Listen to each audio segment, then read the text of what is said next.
How you doing? Hey, welcome to another episode of Otherwise Words. We're going to be doing something a little bit different today. We're going to be doing a little bit of a show and tell. When I travel, I always love to buy books. Not the greatest tendency, because I tend to accumulate very heavy monstrosities. Anyway, should I call these books monstrosities? No, these books are not monstrosities. They're beautiful, wonderful, sometimes weird. I have an enormous collection back home. So one of these days I'm hoping that I get to show you some of my weird and wonderful collection. If you have a suggestion of any book that you would like me to maybe look at or examine on this channel, then please put it in the suggestions or put it in the comments, and I'll probably try to take a look at that. Now, when I say weird or wonderful, I don't mean that their content is strange. I just mean that they have a really wonderful aesthetic quality to them that is different than typical books. That could be in formatting, that could be construction, that could be typing, typeset, that could be paper. So I got this at the National Palace Museum in Taipei. It is the Great Compassion Dharani Sutra.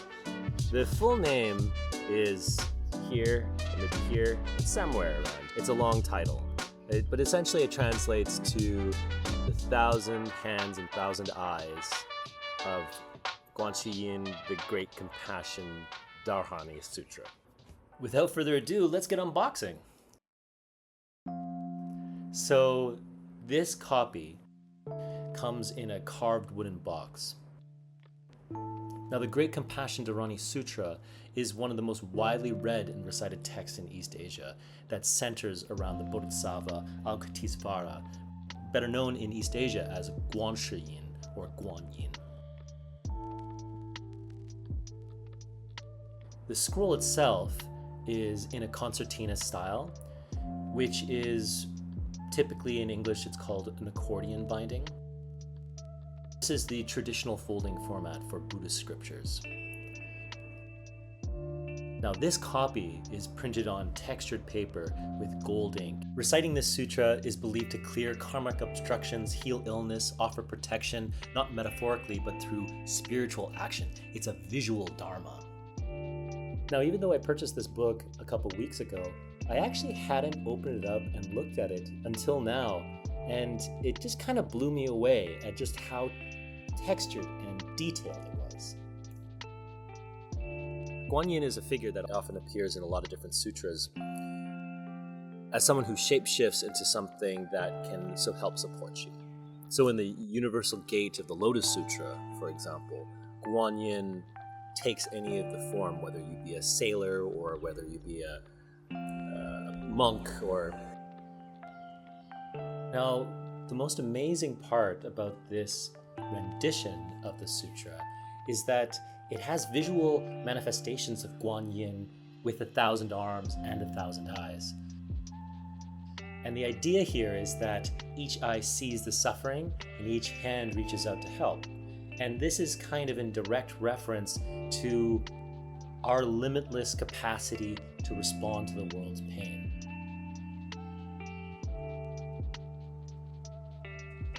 Different bodhisattvas take different paths, but the path of compassion, is the path that the Bodhisattva Guanyin takes. Bodhisattva is really just someone who has reached enlightenment within the Buddhist tradition. Guanyin appears in many different texts, not one more famous than, for example, the Heart Sutra. Now, if compassion is one calling of the Bodhisattva, the other calling is wisdom. We were visiting the Big Buddha on Lantau Island, just near Hong Kong, and we stumbled upon the Wisdom Path. Now the Wisdom Path is a text in and of itself. It is the Heart Sutra written out onto 38 timber slabs, each about 8 to 10 meters tall, and it's arranged in the shape of an infinity symbol, so you can walk in a meditative state and read the Heart Sutra.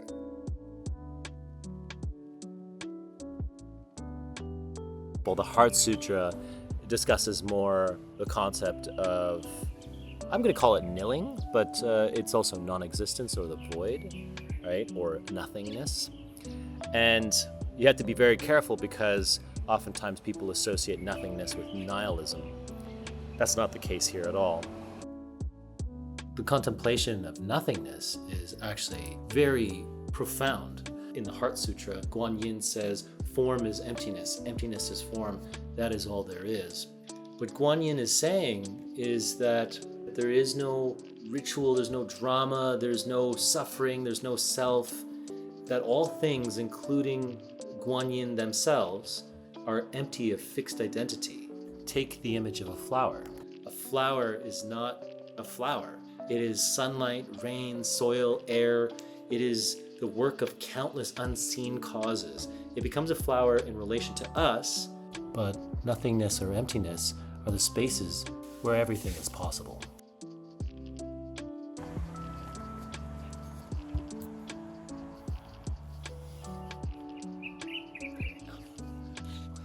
So freaking cool. Oh my god.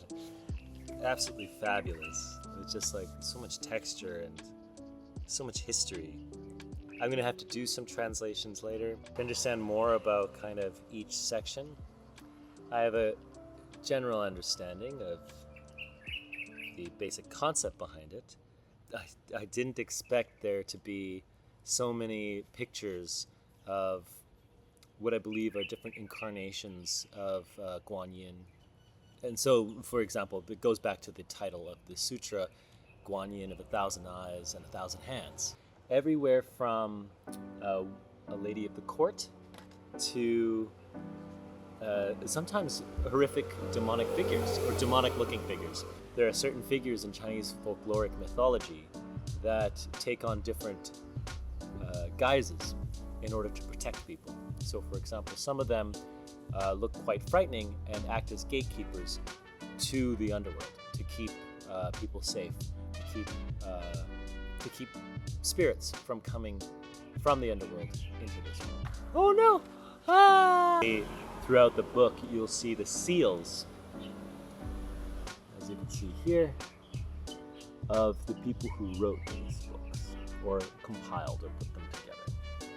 So thanks so much for joining me on this journey of the weird and wonderful.